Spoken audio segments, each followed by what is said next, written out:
Hello મિત્રો, share બજારની વાતોમાં બજાર સોમવારથી ઘટાડો ચાલુ છે, પરંતુ આ ઘટાડો તો રહેવાનો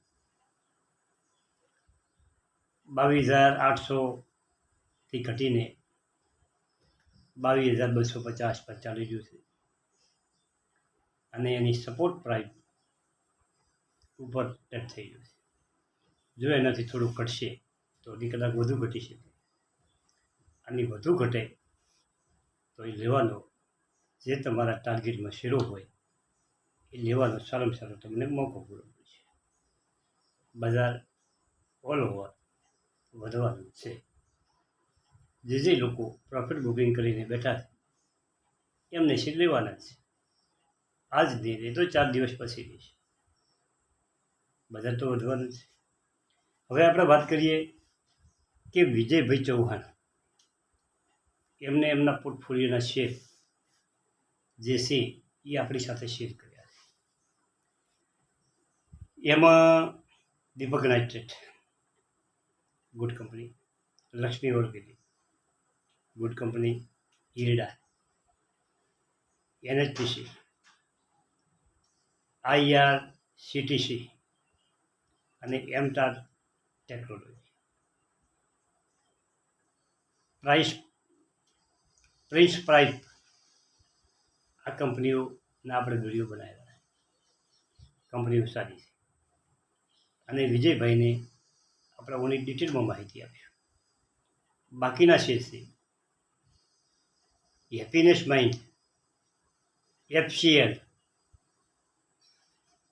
fusion micro, Apple India, HLE glass. આ જે શેર છે આપણા વિડીયોમાં નથી આવ્યા, એ શેરનો પણ આપણે વિડીયોમાં ઉલ્લેખ કરીશું. આથી આપણે એમાં દરેક વિડીયોમાં બે ચાર શેરોનો એમની ચર્ચા કરીશું. અને વિજયભાઈ સારી કંપનીઓ તમારા પોર્ટફોલિયોમાં છે, પરંતુ નિયતારમાં જોયું કે હેપીનેસ માઇન્ડ ઉપરથી ખૂબ ઘટ્યો છે. 3 વર્ષથી સતત ઘટાડો છે. વેચાણમાં નફામાં કોઈ બી ગડબડ નથી. ROE, RCO, PA, market cap બધું સારું છે.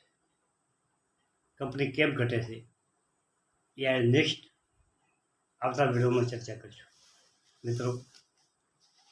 અને આજે આપણે 2 શેરની વાત કરવી છે કે અડવાણી હોટલ.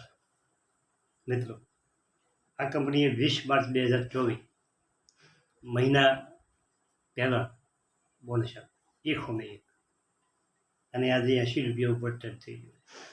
મિત્રો, એનું માર્કેટ કેપ છે 750 કરોડ. એકદમ નાની કંપની.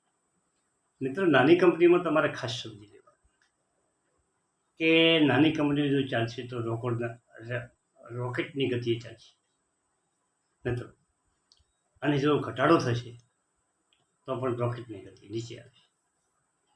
એટલે સમજી વિચારીને આવી નાની કંપનીઓમાં રોકાણ કરવાનું.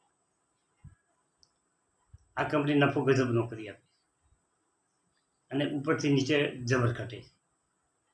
એટલે થોડી ક્વોન્ટિટીમાં થોડાક પૈસા લગાવવાના નાની કંપનીઓ. આ થોડોક ખ્યાલ રાખવાનો. હવે એનું માર્કેટ કેપ છે 750 કરોડ, PS છે 31, EPS છે 5.47, સેક્ટરનો PA 62 છે અને કંપનીનો PA 31. એટલે વેલ્યુબલ ગુડ છે. બુક વેલ્યુ 13.57 છે. આ કંપનીના શેર બારમાં આ કંપનીમાં શેર બજારના બાદશાહ રાધાકૃષ્ણ દામાણીએ રોકાણ કર્યું. નાની કંપની મિત્રો, હોટલ ક્ષેત્રમાં મોટું એમનું રોકાણ છે અને આ કંપનીમાં પણ નાની કંપનીમાં પણ એમણે રોકાણ કર્યું છે. દેવા વગરની કંપની છે, ડેબિટ ફ્રી અને રિસોર્ટ આ કંપની પાસે છે. ખારાવાલામાં 1987થી આ કંપની કામ કરે છે અને હોટલ કેસિનો ગોવામાં એને લોન્ચ કરેલા છે અને સરસ કંપની છે. જો ચાલવા મળે તો પૈસા કંપની આવી નાની કંપની બનાવી. હવે પબ્લિક હોલ્ડિંગની વાત કરીએ તો એમાં મિત્રો પ્રમોટરનો 50% હોલ્ડિંગ છે, એફએસ 0.17, ડીઆઈ 0.11 અને 49% પબ્લિકનું હોલ્ડિંગ છે. સુરેન્દ્ર અડવાણી અને હરેશજી અડવાણી ઓનો પ્રમોટર છે મિત્રો. ડેલ્ટા કોર્પનું 26% ઓમાં હોલ્ડિંગ છે મિત્રો. પછી રાધાકૃષ્ણ રામાણીનું 4%, ઇન્વેસ્ટ એજ્યુકેશનનું 1.25% અને કમલ કાબરાનું 1%. આ રીતે ઘણા લોકોએ આ કંપનીમાં રોકાણ કરેલું છે. આ કંપનીમાં તમે પણ નાની રકમ, થોડીક રકમ લગાવી શકો. એના પછી નેક્સ્ટ કંપની છે SPEL સેમિકન્ડક્ટર. આ નાની કંપનીની વાત થાય. આ કંપનીનો અત્યારે કરંટ ભાવ મિત્રો 141 રૂપિયા ઉપર ચાલી રહ્યો છે.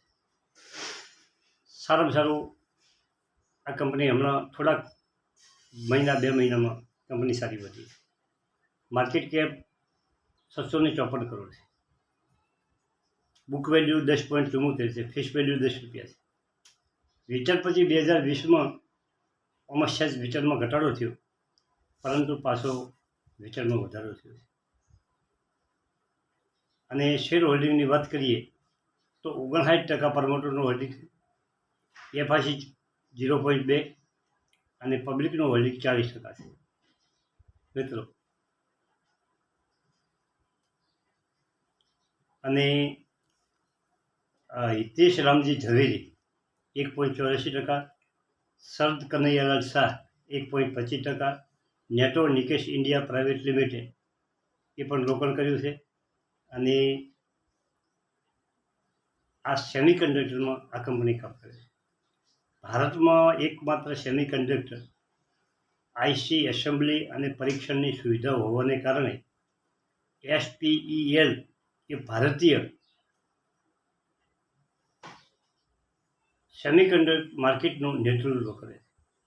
એ વિશ્વની ઘણી અગ્રણીય કંપની, સેમિકન્ડક્ટર કંપનીઓ સાથે વિશ્વનીય અને વ્યવહારિક કોન્ટ્રાક્ટ મેન્યુફેક્ચરિંગની પાર્ટનરશિપમાં કામ કરી રહી છે કંપની. SPEL wafer sort assembly, test અને ડ્રોપ શિપમેન્ટ સર્વિસનો સમાવેશ થાય છે.